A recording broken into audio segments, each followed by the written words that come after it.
You can see that beautiful pink coming through those trees. It's so pretty.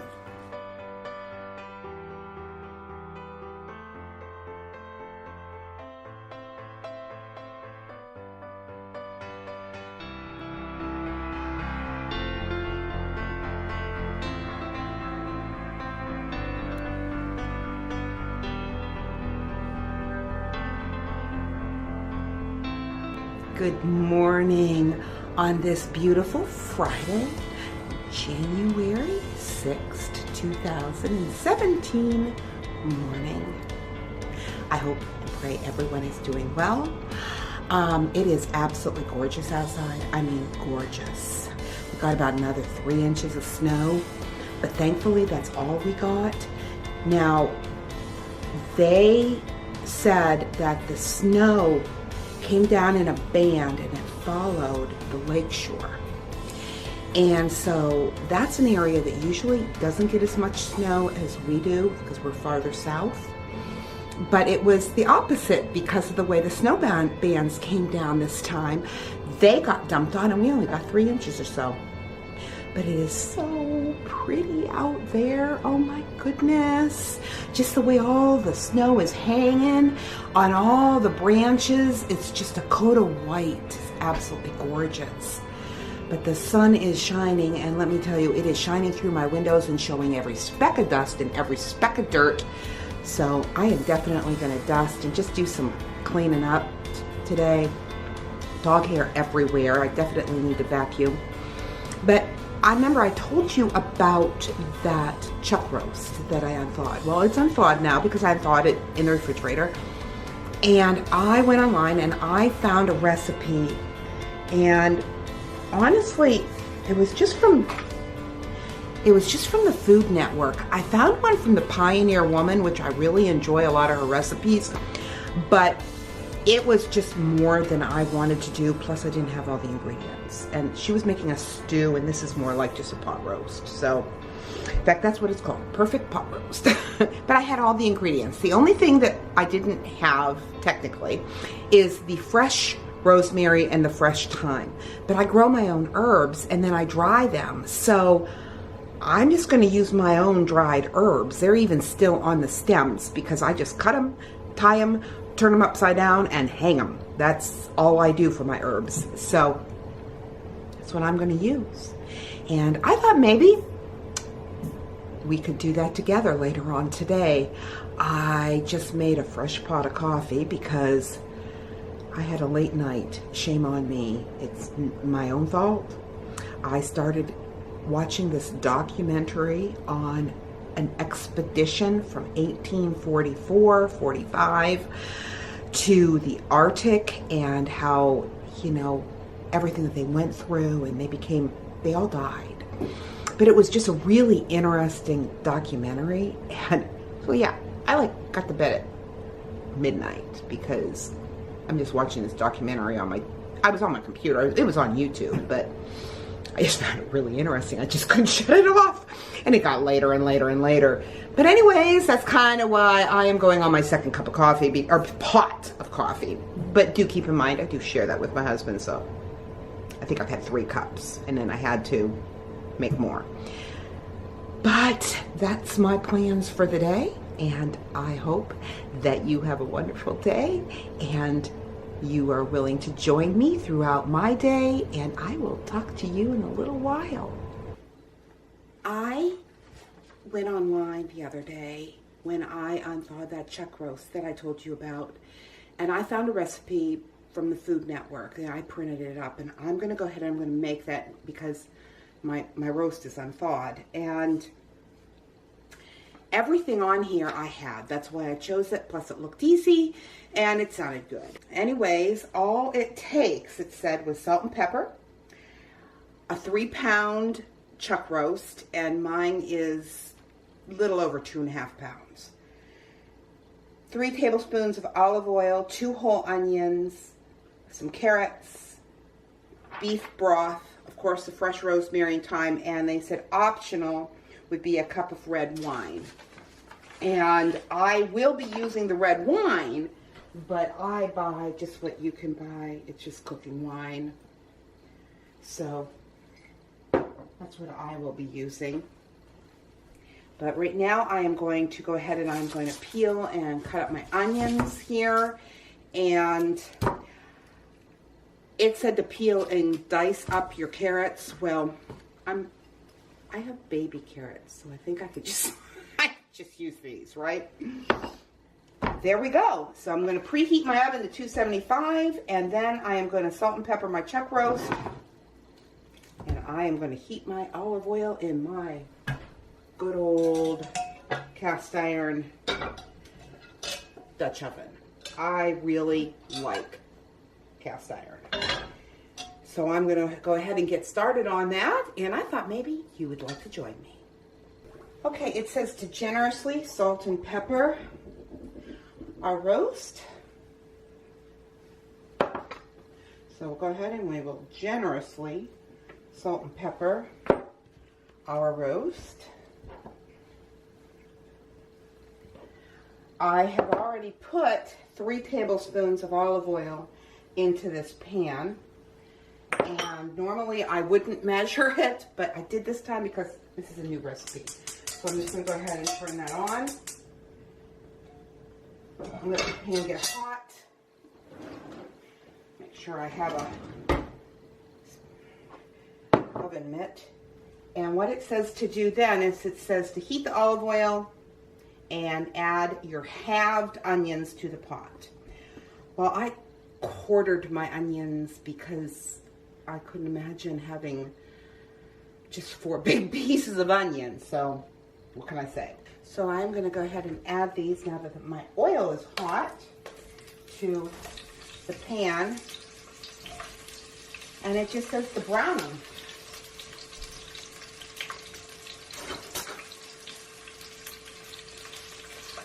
Just to brown them on a medium to high heat, that you want it to be a hot pot. So now we are removing our onions. And once we have them removed, we are supposed to add our carrots. It says just until lightly browned, and it should only take a couple minutes. Now I'm removing the carrots from the pot, just putting them on a plate over here on the other side with the onions. It says if it's needed to add a little more oil before you add the chuck roast to your pot. And I think I am just going to need a little smidgen because my chuck roast is very lean.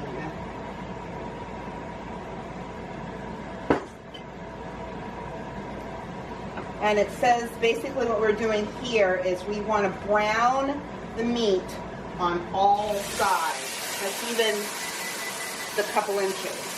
That was my oven you heard. I had it set it at 275, so it's hot now. So now I'm going to take my roast out, and it wants to fall apart, to be honest with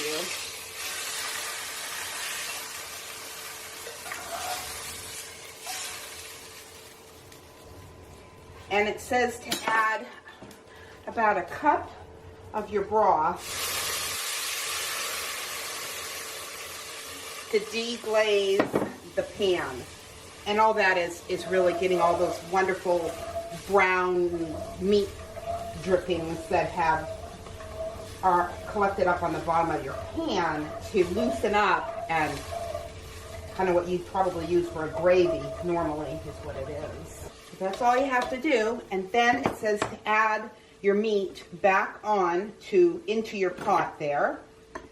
So put that back in there. It says to add your broth to make sure it's enough a beef stock to cover the meat at least halfway. And then it says to add your onions and carrots back in, and to add your, what they're calling for fresh herbs.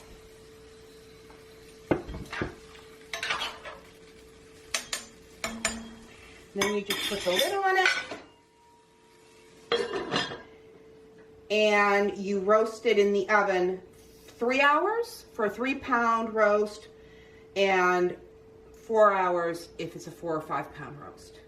So, hey, pretty easy, isn't it?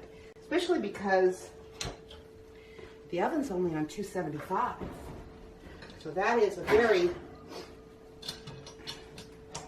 a very hot oven at all.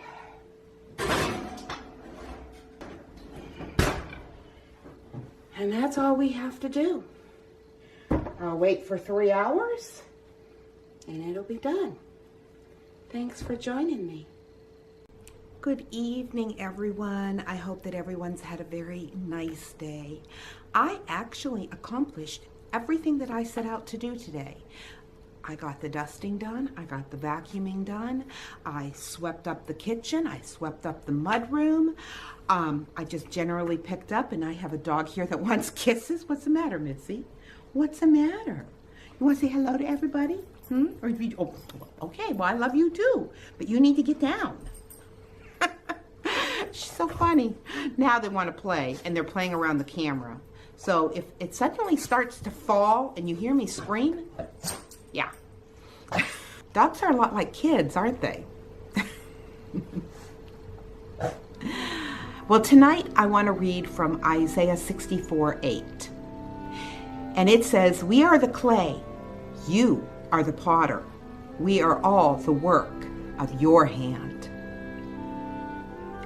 I don't know if any of you have ever done needlework, but I know that most of us can really appreciate the stunning creations that some ladies can do with their needlework. I remember as a young girl admiring the pillowcases that my mother had needlework on the end of it. Some of it was just stunning, just beautiful.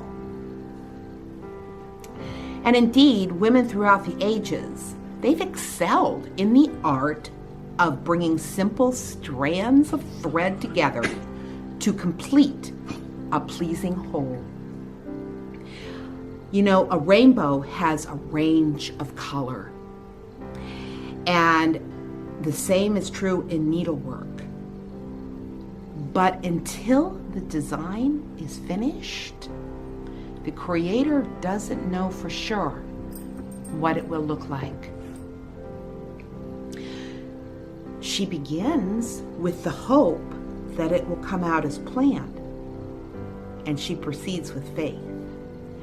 I remember as a young mother myself doing cross stitch, which is a lot easier than needlework. But I remember for this one project that I wanted to do,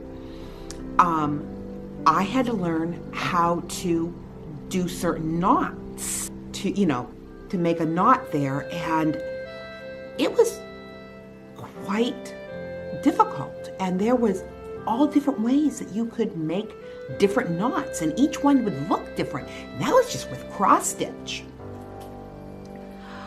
But consider the many and various threads of your life. Yourself, your spirit, your family, your friends, your work, your service.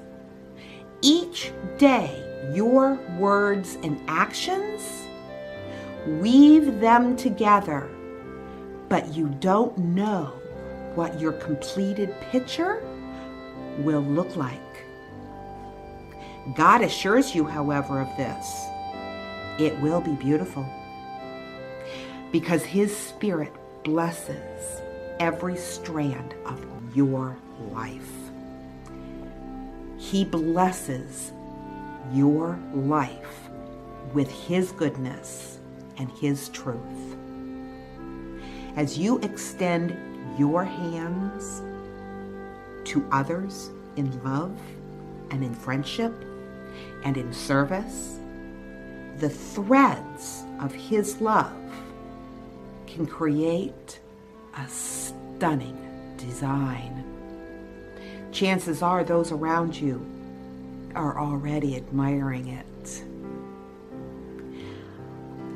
I thought that was just a wonderful way to help illustrate how everything in our life is like that thread that the ladies use for needlework.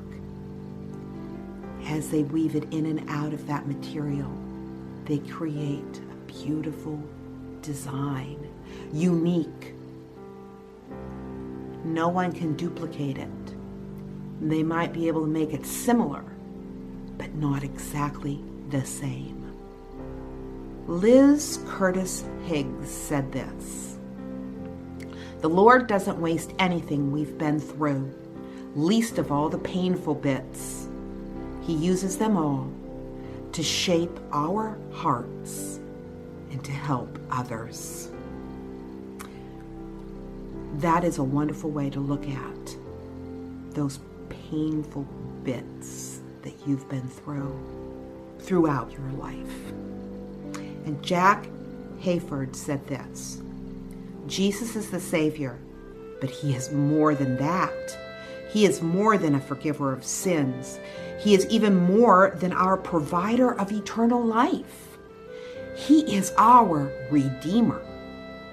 He is the one who is ready to recover and to restore what the power of sin and death has taken from us." And that, my friends, is a powerful statement of truth. Let that sink in. And with that, I will leave you. And remember, life happens. Let's enjoy it. And always remember that we can enjoy it because we have a Redeemer. And our Redeemer, He lives within our hearts. God bless and good night.